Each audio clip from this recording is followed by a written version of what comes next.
star. We go anywhere I wanna, it's my ego. Jury on and all. All I know is ball. Glock 4 pound to put your brains on the wall. I'm trying to buy them him a tip hat. Do niggas at the mall. Let me tell you why they hate him. Cause they did pop. They busy telling niggas kill themselves. Headshot. Flat fist on your bitch. I make a fucking bed rock. So much ice up in my brain, like made my fucking bed pop. Any minute, minute more. Pick a fucking rapper. I didn't bet you they ain't in the head. That shit they say I rap about. I be really into that. Flowing with my ratchet out. Every time I'm at the club, know it bring them ladders out. Don't you hate a rapper, nigga screaming, he ain't got rap. Spitting all that bullshit you spitting, got track. Watching for them boys and them khakis in the alphabet. Stand one, see a young nigga make it out the jet. Out the hood, out for good. Hey nigga, I been good. The coupe like a Batmobile. My bitch playing Robin Hood. Kobe told me get him and I told him that I got him good. You ain't never been there, bitch. Why you acting Hollywood? Kerosene, heater flow. Swagger on that million. Every time I'm on some shit, they be like you killing them. He say I ain't on that shit. Black eyed peas, what will I am? 5% on everything, so you don't see what will I'm in, or you don't see what bitch I got.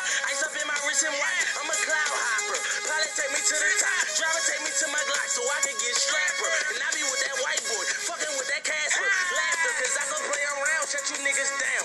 Lawnmower with that semi, cut you niggas down. Buck you niggas down. Who you be with? Talk about me when you see me, it's the remix. I said I'm fly as fuck. Get that purple. Good afternoon, everybody. We are back to Big Man on Campus, and we are live Thursday, January 19th, 2017. My name is Jeff. They call me the Big Man on Campus here with my co-host Ryan. Ryan, it's Thursday. How you doing today? Good. Yep, doing real well here. Landon says, wondering if you were a Meek fan. Well, you must not have been listening real long. Well, he hasn't been listening too long, Ryan, Yeah. I don't think. But yeah, no, because we've used them before, so. Yeah, I've been a Meek fan I've been a Meek fan since Meek started rapping. Before he started rapping, before anyone else knew him. We're from the area. We've known about Meek for a long time. Yep. Meek's been a favorite of mine for years, and I've made it clear I'm not a huge fan of some of his really new stuff, but back with Flamers and all that stuff, I've always liked Meek for sure. Yep. Kind of a sellout though, if you ask me. But by the way, him and Nicki broke up. You heard about that? They did. Yep. How about that? Yeah. I guess Meek's back to irrelevance again. How about him though? I mean, he pulled her for a while, about a year or so. A long time. They were together for a while. Yeah. Yeah. If you don't know, she's one of my favorites. By the way, so good for him. He got to hit it a couple times. Right. Let's jump into it, Ryan. A lot to do. Thursdays are always kind of a busy show for us. We, especially with football. I mean, we go over the playoffs. We'll go over those. We've been killing those. We've done really well with NFL all year for free. We've really done some good things with the NFL. As far as that, we'll go over those games. We'll also discuss a little college stuff. We have some other things to do as well. But Ryan, as always, first things first. Got to go through the college hoops card here. Today is Thursday, like I said, and tonight, pretty big card. You have a lot of games. You are off of a loss on your play of the day. I thought you were on the right side, Ryan. I really did. But, again, you're not going to win a lot of games not hitting threes. One thing I did want to point out, I actually didn't know that Florida or South Carolina is the best team in the country against the three-point shot. I didn't know that, actually. Yeah, well, they had some open looks, too, last night, too. I mean, credit, you got to give South Carolina credit, obviously. But, they had some open looks, and they didn't hit them. And another thing that killed them, too, was they're a good free throw shooting team, and last night they weren't. So, it is what it is. I keep telling people. I mean, the first 9 minutes of that second half, they have 2 points. If you cap on your own or whatever, and you're not looking at free throw percentage, you're going to lose a lot of games. I mean, that's how West Virginia lost last night. That's how Florida lost last night. I mean, Florida hits 2 or 3 free throws, they probably win that game. Yep. It's just you have to bet. If you're betting on teams under 70%, you're not going to win a lot of games. Right. It's so important. Guan White, Landon Scott, Bry Piz, Jay Tess, Sonny, everyone out there listening, welcome in. I went 2-1 last night, Ryan. Had a winning night. 42-37 on the year. With my free plays, I had winners last night on, what did I have last night? I had TCU, Texas over. That got it done. Utah, they hammer Washington State. Well, how bad are they? Yeah, they are bad. And then I had a loser with Florida State. They were actually winning by 7, I believe, with like a minute left. And Steven Vesturia hit a 3 to kind of fuck the cover there. But what's up, Shoddy? Matthew, what's up? Let's jump into it, Ryan. Jovan, what's up? Let's jump into tonight's action here, Ryan. A lot to do here. Yep. Your play of the day we're looking forward to. Yeah. What are you on the year? 10-8? Still 10-8. Still winning. Yep. All you need is a couple more winners and you'll be at 60%, right? So I think you'll be just fine. I think so. No excuse for West Virginia, up 15 with 8 minutes to go. Yeah, look, that's the same song and dance, Ryan, this year. A lot of teams blowing big leads. Yep.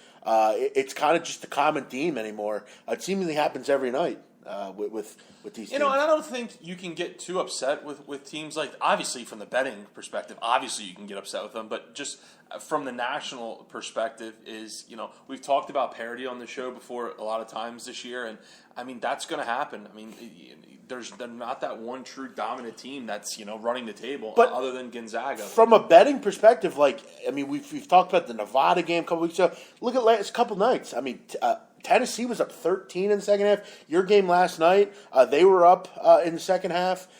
This West Virginia game, I mean, it's constantly every night. I gave that one out on the show on SPR yesterday. I like to give out a variety of plays, Ryan, and I did give out that FSU over. Yeah, good call, thanks. Let's jump into tonight's action, Ryan. I'm going to start out with the this Clemson Louisville game. What do you got in the line there, Ryan? Clemson and Louisville. That's going to be that's a 9:00 game, I believe. So I believe it's 6. We're looking at 5.5. Wow! For Louisville. Wow! For Louisville. This morning it was 7 or 7.5. Now it's down to 5.5. Wow! Yep. I still like it though. I'm going to go with Clemson here in this game. They've lost 4 in a row, Clemson. Keep in mind though, 3 of them have come by 5 or less. They've really been competitive this year, Ryan, in games. You look at that UNC game; they were right there in it. They're right there in a lot of games. And Louisville, I don't think you can really. You got to talk about the fact that Quentin Snyder's not playing tonight. Louisville, Rick Pitino's made it clear, no clear replacement for him. He has 12 points a game, 4 assists. Really, kind of the leader on this team, Ryan. I mean, you can't be excited about that if you're a Louisville guy right now because, again, they have some options, but they don't have a ton as far as playmakers on that team. I mean, obviously Donovan Mitchell and some others, but Quentin Snyder's the glue for this team. They pride themselves on defense. That's obviously going to hurt, but over the years they've kind of prided themselves on defense. Obviously they've had some scorers over the years, but that's definitely a huge loss, and they're going to even have to rely on defense even more now. Yeah, and you look at Clemson. I mean, they I think as far as Clemson's concerned, this is one of the better Clemson teams we've seen in a while. Yeah. Blossom game and Avery Holmes and Brad Burnell's done a nice job of recruiting there and kind of keeping them relevant over the years. You look at the last couple of years between these teams, 58-52, 66-62. So both, a lot of these games have been close. They've hung in there. I think defensively, I know Louisville's slightly better, but with Snyder out, I think that makes them a little bit more relevant here as far as defense is concerned. I think Clemson's a little bit better offensively. And they're battle-tested, Clemson. They face a rigorous schedule, a tough schedule. For me, in a first game without Snyder, look, if this was 2 or 3 games in, maybe I'd be more interested in Louisville here. Without him, though, against a veteran team, with Jaron Blossom game, I'm going to go with Clemson here. I think they can win this game, but I'll take the 5 points in my backpack. I think that's a really nice price. Yeah, I wonder, and someone makes a good point, I wonder how the size is going to kind of come into play because obviously Louisville, a pretty big team in that front court, and they might be able to kind of outmatch Clemson down low here. Clemson obviously going to have to hit some shots. I mean, really, they're not going to. I can't really foresee them. They're on the lower side of the rebounding margin here. I can't see them getting too much at the rim, so they're going to have to really kind of hit some shots. Obviously, it's going to be a struggle. They need to kind of grind it out, really just kind of don't do anything stupid. Don't let Louisville go on any crazy runs or anything. Just kind of just keep the pace. And Clemson's fine with playing that kind of slow down, game in the 50s kind of pace. They're fine with that, and that obviously is going to help them here. So without Snyder, that's obviously a huge blow. That kind of goes without saying. But I would take the dog here.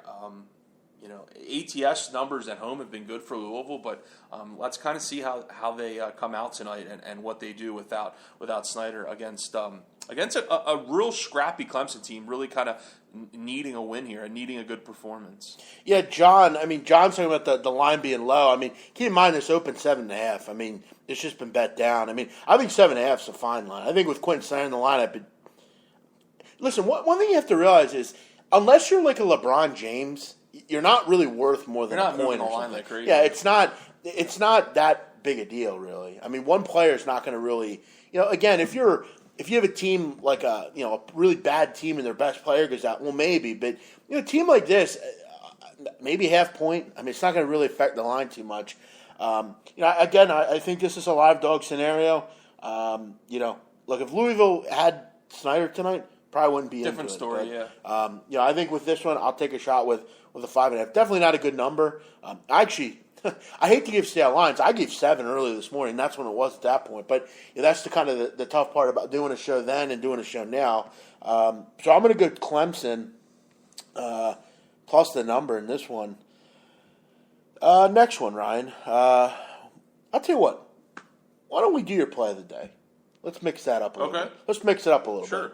What do you like tonight, Ryan? Yeah, I'm going to go to only about 50 miles away. Going to go down to Delaware here. Sure. Take a look at down to the Bob Carpenter. That's right. Huh? Down in Newark, Delaware. Yep, spent many a times there at the University of Delaware. I grew up not far from there. So I'm going to look at Northeastern going to Delaware here. Northeastern laying 9. We're not actually going to look at that number, though. We're going to actually look at the first half number, which is 5. I like Northeastern here, -5 for the first half. And if you guys aren't into first halves or whatever, some people I know bet kind of strange. I do kind of like them for the full game, but I just think the first half plays a little stronger here. You look at Northeast and look, this team's having a nice year. They're 12-6. They have some good wins on the year. I'm sure everyone kind of remembers earlier in the season. 6-6 on the road. So I mean, it is what it is. Hey. Play 500 ball on the road and win your home games. That's sports for the most part. But lately they've been playing good basketball. 4-1, especially ever since they got in conference. Really, 5-1 in conference, 5-1 ATS to the number. And this, I like what I see from Northeastern. But mainly, Jeff, this is kind of a kind of pick-on game for Delaware. I mean, Delaware is just not good. I mean, really, they're 7-12. It seems like every time. The scores roll across the screen, or we go on, a sports app or something. They're getting rolled. I mean, they're just not playing good basketball right now. Don't have a win in conference. ATS wise, they're not particularly good ever since getting into conference play. 1-4 ATS in the last 5, giving up overall. And it's funny because that's where stats can kind of be a little misleading. You look at their stats per game, giving up 69 points per game on the season. But lately, Jeff, they're giving up 81 points per game over their last 5. They're just outmatched in conference. I mean, that's really I think the 7 wins is also a little bit misleading because if you really delve into 4 or 5 of them, they're against Division II teams and Delaware State and teams like that. So. In conference, they're just not very good. They don't. Yeah, their quality of, and that's a good point, Jeff. Their quality of wins are really nothing to kind of get excited about, and that's one thing that did jump out to me because I was kind of surprised to see they had 7 wins until you really look at their schedule and say, well, yeah, they haven't beat anybody worth mentioning here. So yeah, I'm going to go with Northeastern here on the first half. -5, I think that's a great number. Nice and relatively low here. I just think, Northeastern's playing some good basketball right now. They're coming off a loss, which before that they won, I think, like 8 or 9 in a row. So they should be a little determined here to get back on track and take off their frustration on the Blue Hens, who are not good. Yeah, no, Delaware's been awful. I mean, they've been hard pressed to score the basketball. Have had issues stopping anyone. And what you got to like about it, like you said, Northeastern's off a loss here. And here's another point I have to make with this conference. When playing against a team like this and a game back in the standings, and the 2 top teams are playing each other, right. You need to win the game like this tonight. Yep. You have to go on the road and win games like this. And another thing you have to point out, Delaware students are still not back to school yet. Let's look at Delaware's wins, Ryan. Well, here, real quickly, while you pull that up, Jeff, look at their losses, too. I mean, when Delaware loses, I mean, they get killed. I mean, really, 10, 15, 10, 13, 16. Their last loss at Drexel was by 16. I mean, they're getting killed. I mean, really, some 20-point losses in there. I mean they really get outmatched. Their wins this year, Goldie Beacom, Yep. Bradley, Miami of Ohio, who's terrible. Bryn Athan. Sounds like a real world character. Bryn Athan, doesn't that? You have Delaware State. Marist. They did beat Iona somehow. They beat Iona. I'm not sure how. Yeah. I don't think Jordan Washington played in that game, but still, I mean, they've lost a ton of games in a row. And listen, I mean, you lose by 16 to Drexel. It's pretty pathetic. Yep. So I like this play, Ryan. First half, I think it's a good play. You may even get a 4.5 out there. There's a couple 4.5s out there, I think. But yeah, 5 looks pretty juicy here. Don't see much of a way that Delaware hangs in this one. Ryan, my second play, I'm going to go to the Summit League. I'm going to go over 152.5 in IPFW North Dakota State. This is a near pick'em game, big game in the Summit League, Ryan. 2 top teams dueling it out here, and you look at both these teams, particularly right now. I mean, North Dakota State. I mean, really rolling offensively, just play better at home. 79 points a game. And defensively, they've kind of had some issues lately. They're giving up 75 a game. And IPFW, I mean, that's one of the reasons that, for me, they've kind of been tough to back this year. They just can't get stops. I mean, they're giving up over 80 points a game and scoring 89. Both these teams hit threes. There's not a lot for me in this game. I just kind of look at, both trends, both over trenders for the year. And with a total of 150 to 160, IPFW over the last 17, 13-4 to the over. I've seen IPFW hit 100 a couple times this year. They hit threes like it's nobody's business. I think both teams have a lot of capable scorers. North Dakota State still has Paul Miller and AJ Jacobson, and IPFW has plenty of sharpshooters as well, as we know, Ryan. IPFW doesn't have the same luster ATS that they did last year, but I think in this game, I think we see the teams get close to 80 apiece there. I think 152 is a little low. I thought this would be up closer to 158, 159. At 152.5, I like the over here. Yeah, you kind of look at the game on the surface, and neither one of these teams is very good ATS. So I would definitely pass if this was a side play from you. But talking about the over under, yeah, that's kind of where I would look as well. You make mention that both teams have been trending over on the season. North Dakota State in particular, ever since kind of getting into conference, 4 of 5 have gone over, 3 of 5 for IPFW have gone over. And the one thing I noticed about IPFW is lately they've really been scoring almost 90 points a game, shooting the ball at 50% over those 5 games, but also allowing teams to score as well, allowing teams to shoot the ball at 44%. So North Dakota State, they average 72 points per game, 71 points per game, okay, but they should be able to kind of get theirs tonight. Fort Wayne, like you mentioned, Jeff, are really kind of struggling defensively, and that's been an issue for them. So over should come through here. Both teams should definitely be able to score. What's the final number that we're going to use tonight? 152.5. Yeah, I like it. Listen to this split, Ryan. IPFW on the road, allowing opponents to shoot 40% from 3. North Dakota State at home, allowing opponents to shoot 38% from 3. Yeah.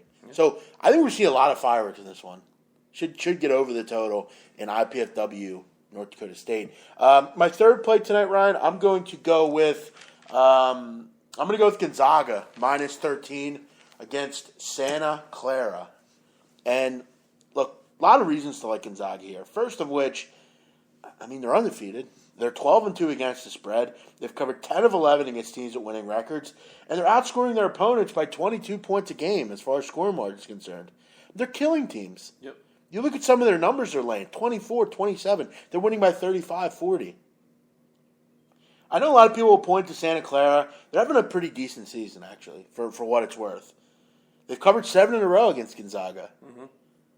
But right now, I'm not looking to step in front of them right now. I think this spread's a little bit low, to be honest. Gonzaga's scoring 86 points a game.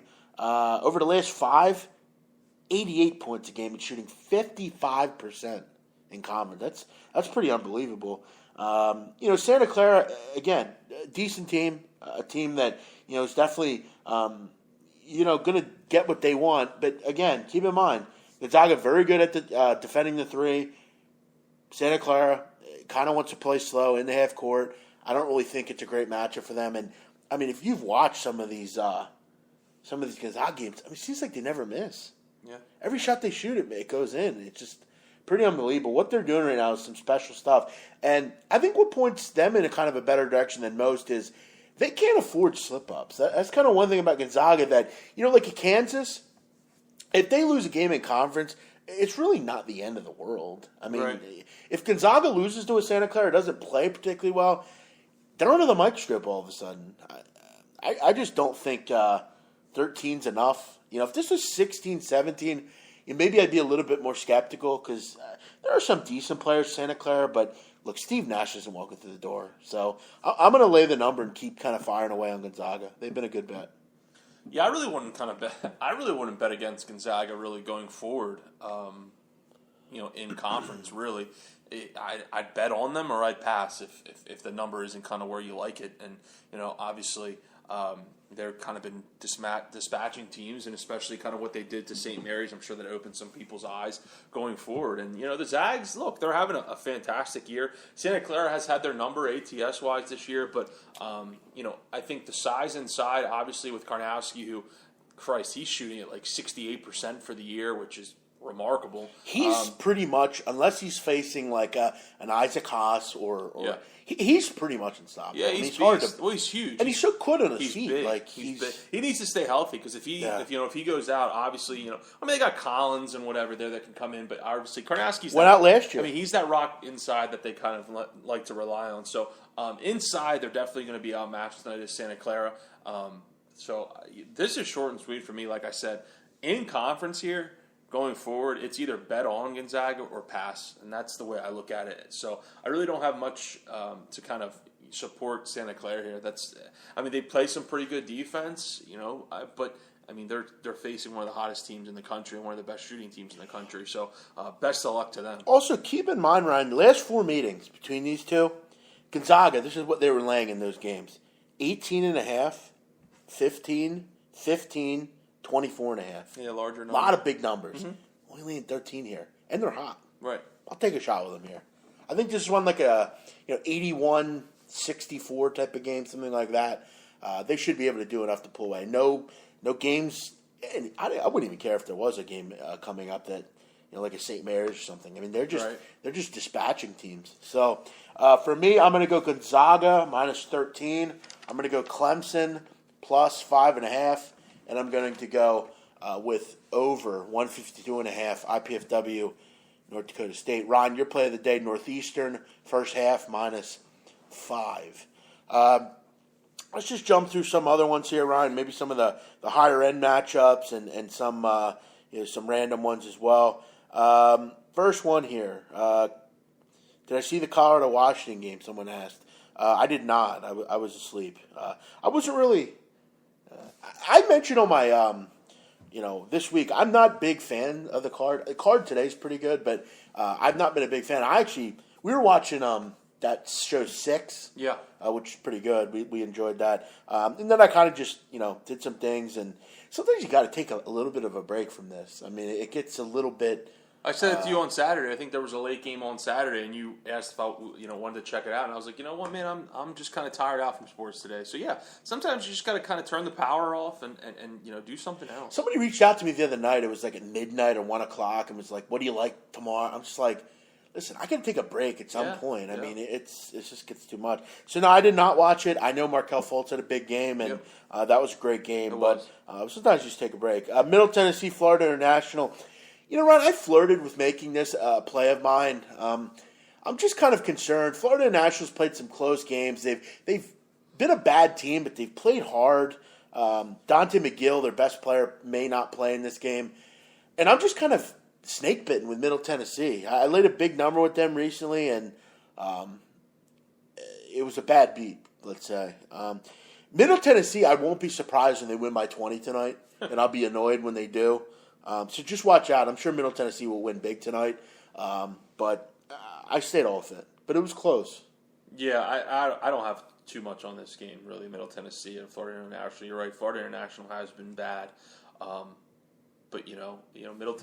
Middle Tennessee should whitewash them here. Yeah. I mean, really, they really ought to. This is one of those things where I think Middle Tennessee in the first half will probably be a good play.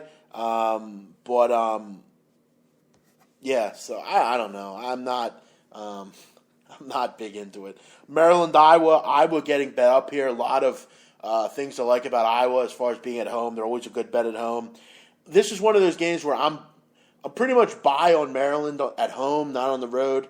Pretty much a buy on Iowa at home and not on the road. I would probably lean Iowa here, but I could see this one coming down to the wire. You know, Maryland's covered every game so far this season in the underdog role. They're 6-0 as a dog this year. They're playing good basketball. I mean, really. I mean, Maryland's has had a nice year, 16-2 thus far. Iowa, you're right. The thing about Iowa is, I mean, Christ, that team's so catch-22 as well. Like, you want to kind of, back them here in kind of a interesting line. You think maybe Maryland would be a small favorite here, and then they kind of lay an egg. So I usually have good feel on Big Ten games, but not so much on this one. I kind of want to lean Iowa, but Maryland is the better team. So. I'm not particularly high. Richmond, Dayton, no real opinion there. Connecticut, SMU. I feel like Connecticut's turned a bit of a corner, but that's such a far travel in that conference sometimes. SMU real good at home. That's a pass for me. Drexel, Elon, no opinion. Towson, Hofstra, no opinion. NC Wilmington, Charleston, that's a good game. Kind of a contrast in styles there. Wilmington likes to run and press and that kind of thing. Charleston, they want to kind of slow it down and kind of play really good half-court defense. I get the feeling that one's a close game. Hard to lay the number either way. I'd grab the points as a home game dog. this big with a home dog of almost 4. I'd be willing to kind of grab the points here. Defense, especially at home for College Charleston, really kind of going to dig in tonight, and you just wonder if they'll be able to kind of score. But I like College Charleston. Yeah. James Madison, William and Mary, no opinion. Davidson, LaSalle. Listen, I don't get involved with Davidson games anymore. I've had it with that team. Year after year, when you bet on them, they play like shit. When you bet against them, they can't miss. The problem is they have 1 or 2 guys, and if they have below average nights, I mean they're toast like they did against Fordham last week for us. So that's the problem. They're one of those teams. I mean, they play pretty good at home, but LaSalle's been pretty good as well. Maybe an over. I don't know. I mean, like you said though, if Peyton Eldridge and Jack Gibbs aren't playing well, forget it. They're not going to play well. Yep. Rice, La Tech, no opinion. UAB, Florida Atlantic, no opinion. Arizona, USC. I do have a play on this game of some sort, so I'm going to kind of stay off it. What do you think here? Yeah, USC, obviously, and I made mention on the show before that USC, the only time I really want to get involved with USC is, in fact, when they do play at home. And now they're a 4-point dog here on the road against a good Arizona. No, they're at home here. Sorry, that's what I meant. At home here. They're 9-1 on the season. I'm still just not a believer in USC. I mean, can we remember it? I mean, did they not do the same exact thing last year? They do it every year. I mean, but particularly the last couple of years. I mean, this is exactly what they did last year. Start out hot, sneak it in the rankings, and then fizzle out. And I kind of expect that to be the same. Playing a little better defense this year than they did last year, but kind of with Arizona. I do. I like this Arizona team. They got a big blow last night with Trier, failing the test for performance-enhancing drugs. That obviously puts a dent in their plans. But as far as tonight, I like Arizona here. I like the way they're playing. They've been playing good in conference, covering numbers. I like the Wildcats. Citadel, Western Carolina, Ryan. Citadel, the best offensive team in the country. Western Carolina, the worst defensive team in the country. Is it safe to say that if Western Carolina can't score tonight, maybe their basketball program should go away? Yeah. I mean, really. I mean, they don't have a double-digit score, which is astounding to me. Yeah. I like Citadel. With Preston Parks back in the lineup, Zayn Najdawi, Warren Sled. This is a really good offensive team. I just don't think Western can hang here. I think there's going to be a shock to that tempo there. Yeah, that's kind of the way I'd go with Citadel. But I got to actually always hold your breath a little there. I got to ask why Western Carolina was open to favorite in this game. I don't really get that. Eastern Tennessee State and Furman. I think Eastern Tennessee State's the play.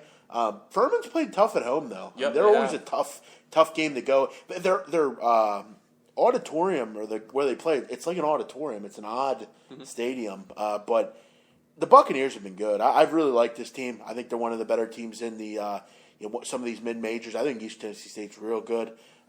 They should be able to get the job done against Furman. They went on the road and beat a pretty good Mercer team who always plays good at home. I think the Buccaneers are pretty good play team. It's funny. I thought about using this. This is one of the games that I kind of narrowed down for my play of the day. I like Eastern Tennessee State. But like you mentioned, Furman has kind of battled at home and kind of been a thorn in some team side, so it kind of pulled me off a little bit. But yeah, I think East Tennessee State's the side, definitely. Yeah, no, I hear you on that. Someone mentioned Northern Colorado earlier. Look, I mean, I know Idaho State's bad, but Northern Colorado, what have they shown you to really get involved with? We bet them a couple weeks ago. I bet them a couple weeks ago, and they laid a complete egg. So, yeah, I was told a long time ago, don't put money on bad teams. I make the mistake once in a while of doing it. Doesn't seem to ever work. Like last night, I had South Dakota. Thought it was a great play. Yeah. They can't hit threes. Right. They blow a halftime lead.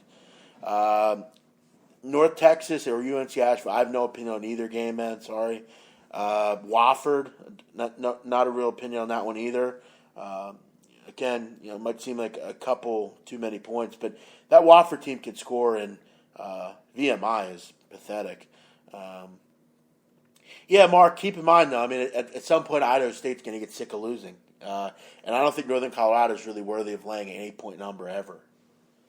St. Peter's and Siena. Yeah, that's a Klein play, brother, so I'm going to have to pass. Yeah. Chris Barr, hey. What's up, man? Back in our good graces, I guess.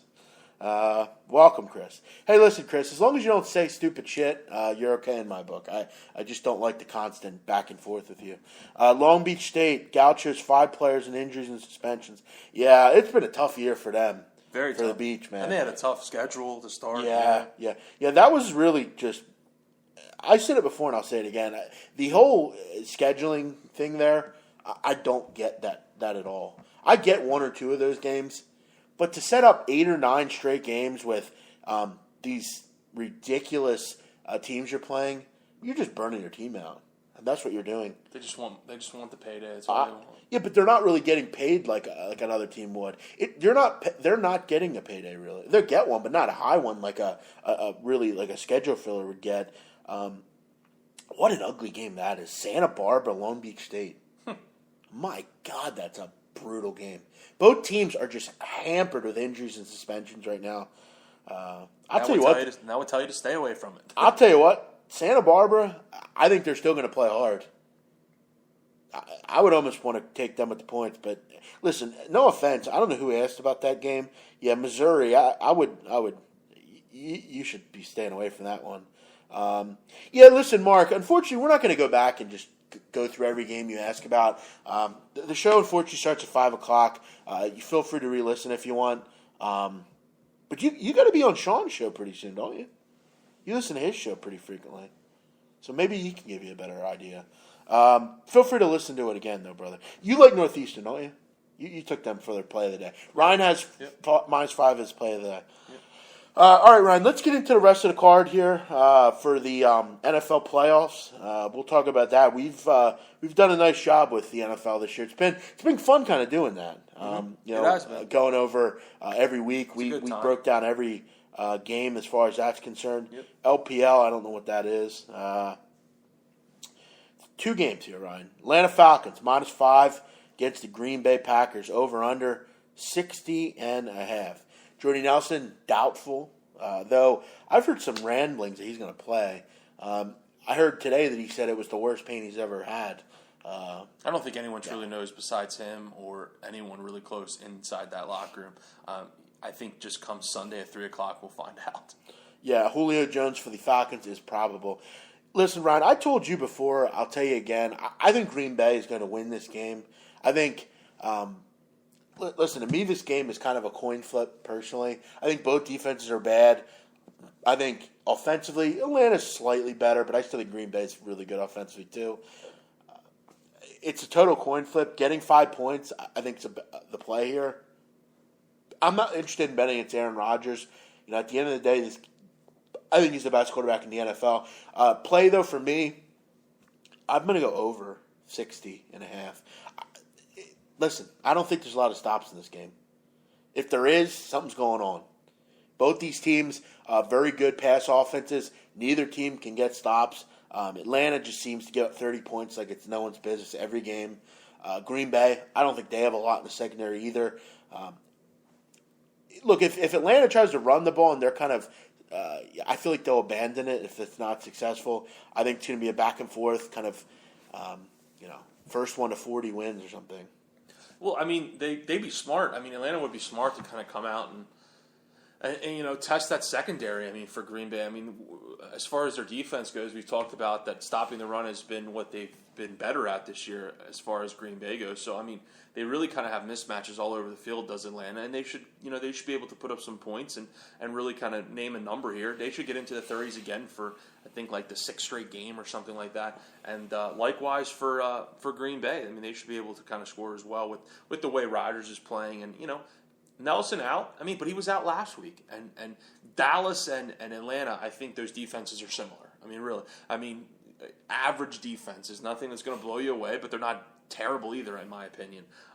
So they should definitely be able to score. I would, initially I kind of liked Atlanta, but, I think I'd grab the points here. And it'll be interesting to see as we get closer if the line does indeed move anymore, which way it does move. So I would kind of echo those same sentiments as you. And Green Bay has made it clear they have no interest in running the ball. I mean, they don't do it. No, well, they shouldn't. Yeah, they just don't. Tom Montgomery gives them a little bit here and there, but yeah, he's more of like that scat back type where he's going to kind of screens and things like that. I just think this one's like a 34-28, a lot of 35-31 means the clock stops as well. Sure, so, sure. I mean, you got that going for you. Sure. I think as far as the other side, I think Green Bay's going to win. I really do. I'm not a ton with that. It's kind of straightforward, to be honest. Plus, it's in a dome too. I mean, no weather to be worried about. Should be an aerial assault, I would think. Mm-hmm. Next one, AFC Championship: Pittsburgh Steelers, New England Patriots. Patriots -6, over under 50. Listen, I mean, Tom Brady at home, playoffs. Pittsburgh, it was a little concerning that they couldn't score touchdowns the other night against Kansas City because it's not going to get any easier. New England's good defensively, very underrated, a team that can definitely surprise you defensively. We watched them last week. I mean, they're really good.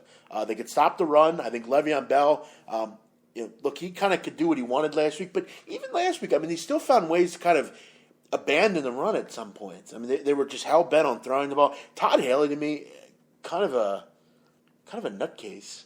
Well, him and Roethlisberger have butted heads a few times in his stint there. So, yeah, he's definitely an interesting character. And is Roethlisberger completely healthy? I mean, he seems so brittle half the time. I mean, he's always something wrong with him, I feel like. A lot like Allen Iverson. Always had something wrong. He still played, but always something wrong. Tom Brady, we know, look, I mean, best quarterback ever probably. At home here, laying under a touchdown. I want to think that Antonio Brown could put the team on his back with Le'Veon Bell and everything, but facing the Chiefs' defense, and now you're facing New England's defense in New England, I think anything under 7, I would play with New England here. My heart says kind of take, Pittsburgh here. I think just with the weapons that they have and their kind of opportunistic defense, bend but don't break.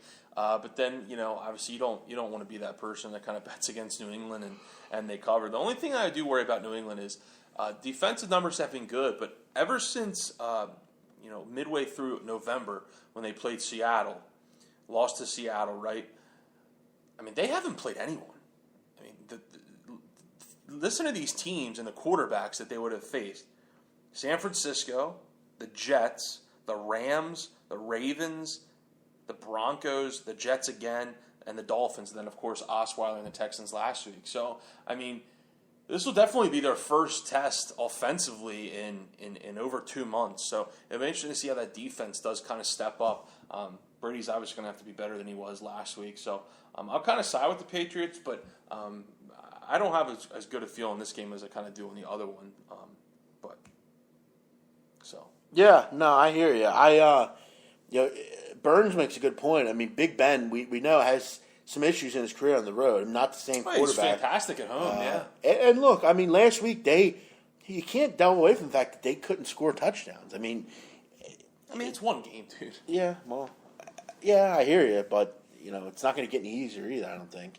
But I think teasing maybe down to a pick 'em, good play there as well. I think maybe teasing the Packers up and New England down seems like a pretty good bet to me. But for the sake of the show, I'm going to go over 60.5 in the first one, and then I'll lay the number at New England here, Okay. -6.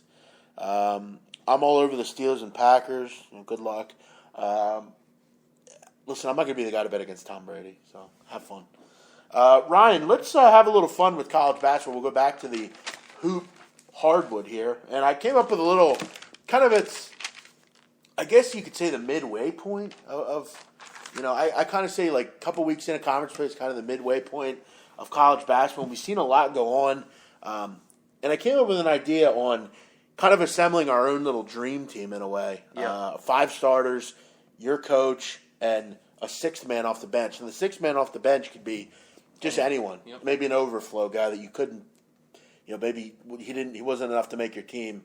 And there's so many names. I mean, I know you mentioned the lack of like superstar type of player. Mm-hmm. Many will, Malik Monk or Lonzo Ball or whoever. But I really try to get creative. And to me, maybe some of those guys you forgot about that I think are 5-tool players. So I guess I'll go through mine and you can go through yours. Okay. I'm interested in kind of where we are with this. I'll start at point guard. I'll go Matt Farrell from Notre Dame. All right. Do you disagree with that? You seem actually. You know what we'll do? We'll go pick. Okay. Pick. I'm going to go Matt Farrell. I think the improvement I've seen from him is just unbelievable. I think he's a good shooter. He's a facilitator. He plays tough. He's hard-nosed.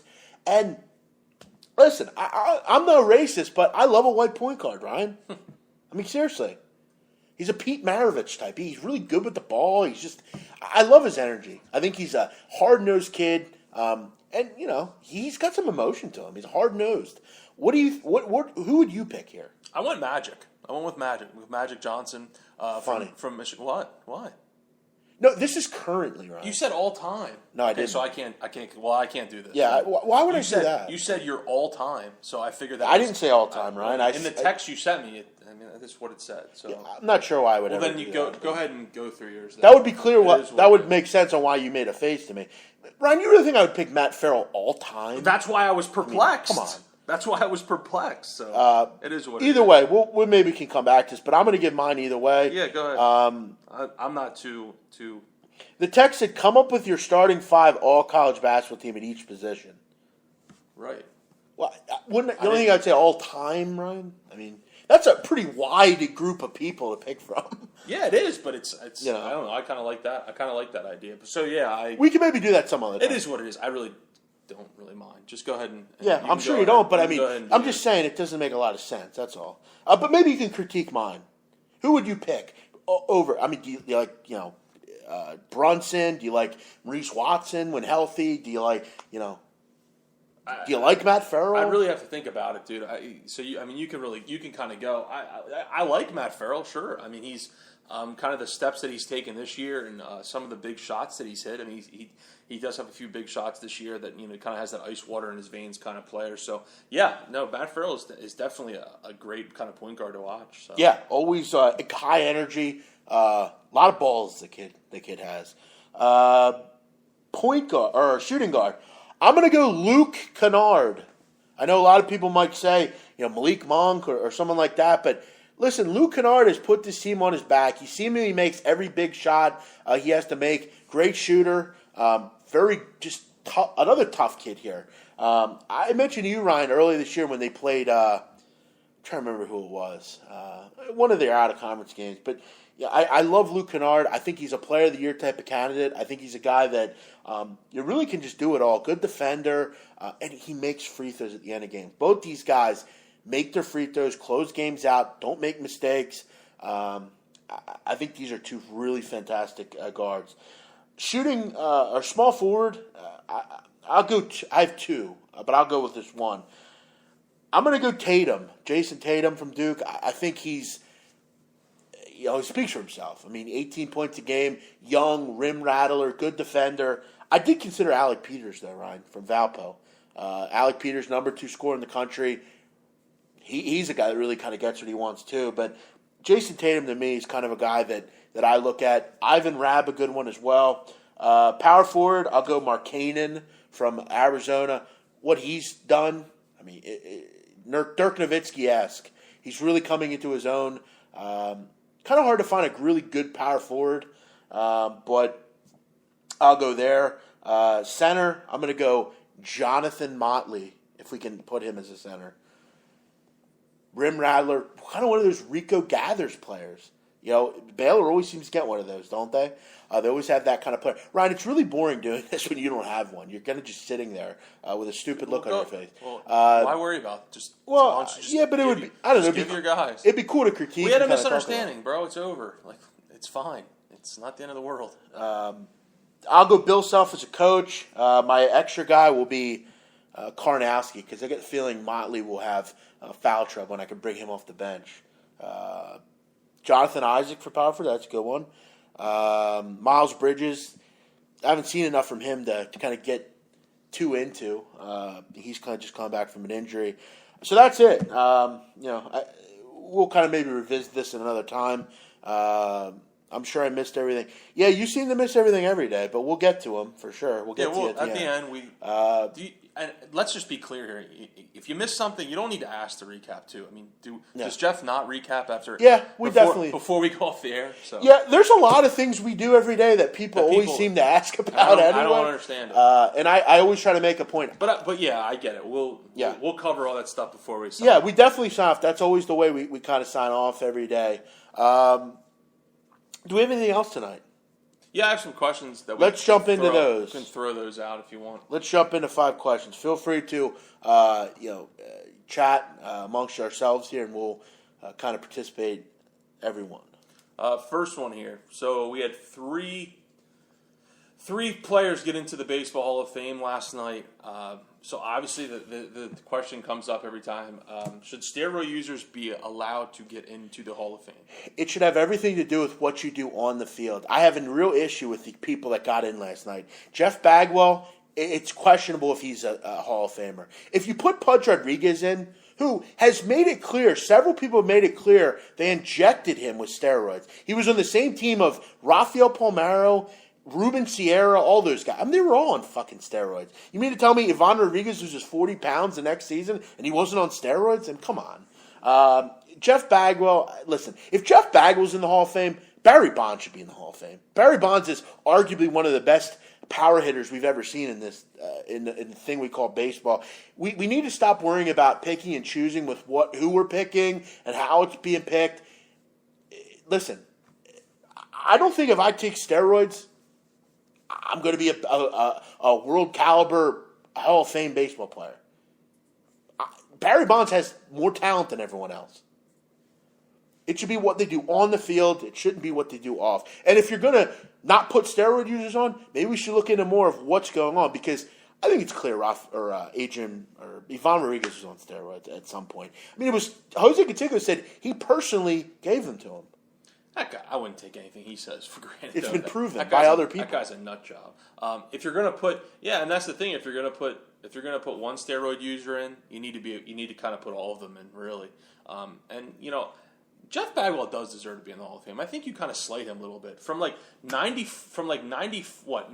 forget when he came into the league, but from 95 to 2002, I believe only 4 people had more home runs in that span than him. Palmeiro, Bonds, Sosa, and Ken Griffey Jr. Yeah, I'm not knocking the guys. Those are fantastic players. I'm just saying if you put him in, you need to put Mark McGwire in. I mean, really. I mean, we have to stop, like I said, picking and choosing. And good point, Best Gambler. If you can go and get LASIK surgery, that's a great point. Does that not help your hand-eye coordination? Sure. I mean, you can take Adderall. Yeah. I mean, really. No. Listen, I take that medication. I know what it does as far as focus is concerned. Mm-hmm. That's everything to a baseball player's focus. And like I said, if you go and take steroids, Ryan, you're not going to be able to hit a baseball. You just don't. You still have to be able to hit it. Right. And that's the case I've made. Obviously, it makes you hit them a little farther. Does obviously, steroids make you? It doesn't help your hand-eye coordination and everything else that goes with it. Yeah, I don't get it. I mean, like I said, I think you make a good point. If you're going to put, guys like Pudge Rodriguez in, who kind of has kept a clean profile, but he's questionable. You mean to tell me with all those guys that took them on that Texas team, he wasn't involved? Yeah. I mean, come on. I think you're right. I think they should all be in if you're going to put them in. You might as well put them in because even if they took steroids, their careers are still great. Pete Rose is another one who needs to be in too. Yeah, that's a disgrace. It's another ridiculous. One of the best players ever, and he's not in. Yeah, well, and that's the problem with baseball. They develop these just negative personas on certain people, and that's it. We're never going to revisit it. Yep. Second one. What are your thoughts on the situation out in Oregon where 3 players were hospitalized from the the conditioning and health programs that the strength and conditioning coach did put them through? Is it something that needs to be kind of looked at? If you didn't hear, the strength and conditioning coach was suspended 1 month without pay. I guess I'll ask: is that enough? And where's your stance there? Is that something that needs to come down on Willie Taggart after he's only been there a couple weeks, or where do you kind of stand on the whole thing? Well, I'd like to hear what went on during the workout, and if it was a really strenuous workout, because we've heard about. I saw reports. I'll elaborate. I heard reports and saw things in writing that it was very similar to military workouts and really kind of extreme, just really kind of extreme workouts that some people I guess just aren't kind of able to handle. Good. So they should be disciplined. They should be able to do things like that. You don't want to listen. Did the whole team get sick and quit? But 3 players. That really. They were hospitalized. It's not like they just got sick and threw up. Maybe we should test their system. See what maybe they were drinking the night before. Listen, here's the thing. Is it tough? Maybe. Don't become a D1 athlete then. You're gonna have to work hard. Life isn't easy. You don't just get handed shit. They're D1 athletes at arguably one of the greatest football programs in the country. Should there have been some oversight? Yeah, probably. But again, Navy SEALs have a lot tougher, strenuous workout, and they're not getting paid in the future nearly enough as those guys probably will. So if you don't like it, don't play for Oregon. That's what I would say. But if Taggart kind of knew about it, I feel like maybe Taggart should get reprimanded as well. Yeah. I'd like to hear about the workout, like what actually they were doing. Do you know for certain what they're doing? I don't know what workouts they were doing. Look, if the guy was kicking them in the stomach while they were lifting, probably. I don't think but that happened. But at some point, you need to kind of, as an instructor, you need to realize that some people are struggling and say, hey, maybe step out for a few minutes or something. I just don't think he handled it particularly well. But I guess your question is, do I think this? Did you say that was the sentence long enough that he got? Yeah, a month without pay. Well, I heard someone make a point. I forget who it was. I don't think you either fire him or you get rid of him for a month. Yeah. Listen, that guy's probably not making a ton of money. A month without pay is not good. That's going to hurt. Sure. Yeah. I don't think he'll do it again. Right. No, Dick highly doubt that. And I'm not sure why they weren't regular. Where was Phil Knight during all this? Where was the big time Oregon coaching staff during all this? Well, that's the question, where the coaching staff was. So yeah, maybe Willie Taggart should be put on a mic strip a little bit. I think Taggart needs to be kind of looked at. It's a bad look to start. Yeah, guys, people are asking about the NBA. We don't really talk about the NBA. The NBA is a shit show. We've talked about that before. The other night, there was the big scrum in the Ryder Siena. Yeah, Ryder Siena, and the Riders coach and players kind of stormed off, and then it kind of led to the coach with the invisible shaking of hands, which was obviously hilarious, and it got a lot of attention. If that happened to you, would you confront the opposing coach afterwards if he didn't shake hands with you and your players? Would you seek him out and confront him and kind of say, hey, what's the deal? Or would you just kind of just shrug it off? No, because I think I get why he didn't do it. I think both coaches were pissed off. Listen, if Siena won the game, right? They did win the game. Mm-hmm. I think if Siena lost and it was the other way around, I'm not sure Siena would be as inclined to shake hands. Listen, Patsos, he's kind of a shit starter, I feel like. I don't really get why the coaches got involved with each other. I feel like you should just break that up because, no offense, but it wasn't really that bad of a fight. I mean, it was just kind of pushing. A scrum. Yeah, I mean, the officials got to separate that. Officials got to get both coaches together and say, look, let's smooth this out. Let's end the game and move on. As far as what I ask why, we had the McCaffrey problem earlier. Remember that with North Dakota? They didn't shake hands in Iowa. And, McCaffrey said after the fact, he didn't get it. Yeah, I don't know. I feel like they'll smooth it over, where we don't know about it. But I know Marquise Wright suspended tonight, and another player from Ryder suspended as well. I don't know that I'd ask. I would kind of just take the win and move on. Just move on, right? All right, last one here. Do you like the World Cup expanding from 32 to 48 teams? Yes. I would like from the span to every country in the world gets to participate. Fuck qualifying. Wow. I think you should just have a several-month tournament. Listen, more World Cup the better to me. I really enjoy the World Cup. That's actually one soccer aspect I do bet on. I like qualifying and all that kind of thing. I love seeing 7-0 games. That's fun. A nice old Spain against San Marino. Always like those. Okay. Liechtenstein against Portugal. Always fun. Yeah, I personally don't really like it. I just kind of think fun. I think it's better to have the kind of cream of the crop, 32 teams, and you kind of go from there. You start adding a lot more teams, like you said. I guess you like the blowout games. I personally. So you don't like to see. I'm not a huge fan of soccer to begin with, let alone turn on the game 5 minutes in and it's 4-0. So you don't like seeing Somalia against Estonia? No, it's just not. It's just not for me. Not into that. No. Uzbekistan and Poland. I'm good on those. Yeah. By the way, shout out to Uzbekistan. Novak Djokovic lost last night. He did. Kid that beat him is Uzbeki. Yep. How about that? Crazy. Huge fit. Yeah, that was crazy. Yep. I wonder if Top Tennis Capper had Djokovic. Probably. I'm sure he did. Probably. It's probably like a 10-unit play. Yeah, I love World Cup qualifiers. They're always fun. Good questions, Ryan. You've become pretty good at the questions. Great job. Yeah. There was one other thing I wanted to talk about tonight, but I forget. Okay.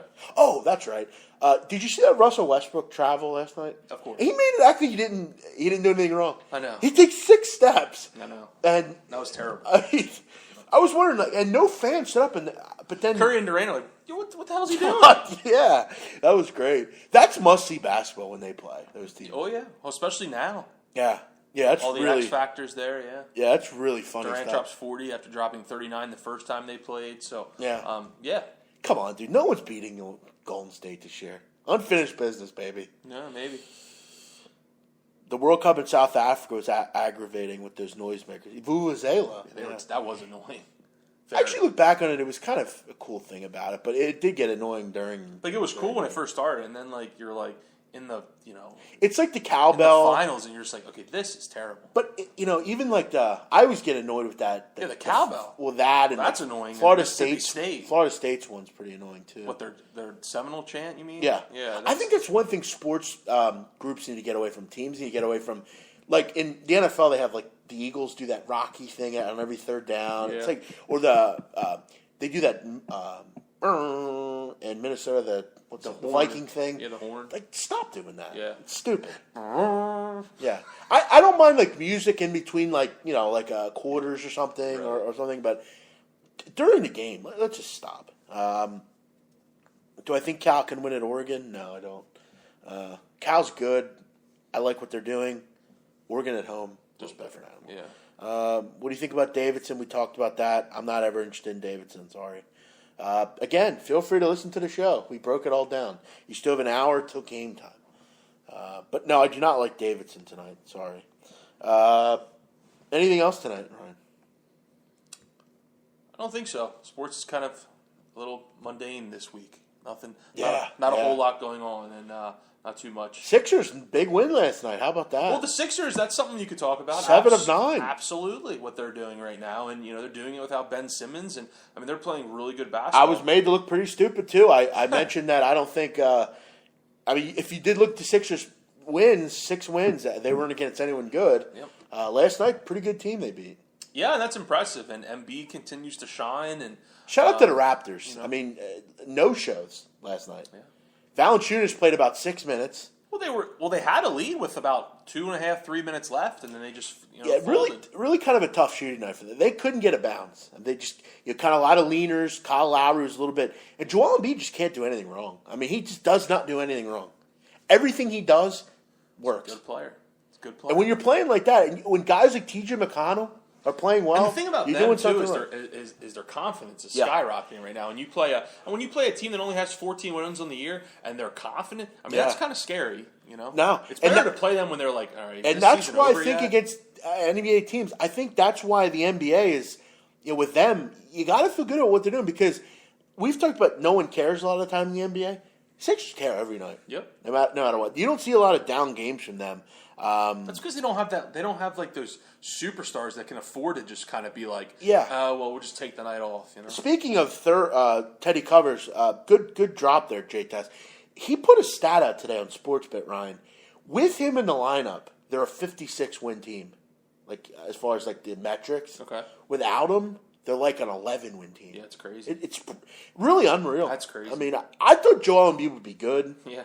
I'm not sure I thought he'd be this good. Right. And they're still doing it. He's doing it like 26 points in 20 minutes. The thing that's crazy. And I said something, we were watching the game last night, I said to you, the thing about MV that really jumps out to me that I think will, in the long run, kind of turn him into almost an unstoppable player is how well he shoots free throws. Yeah, I mean, he very rarely misses free throws. Brett Brown said that last night. And if you're going to send him to the line, 13, 14 times, and he makes 11 and 12 of them, I mean, you're not going to.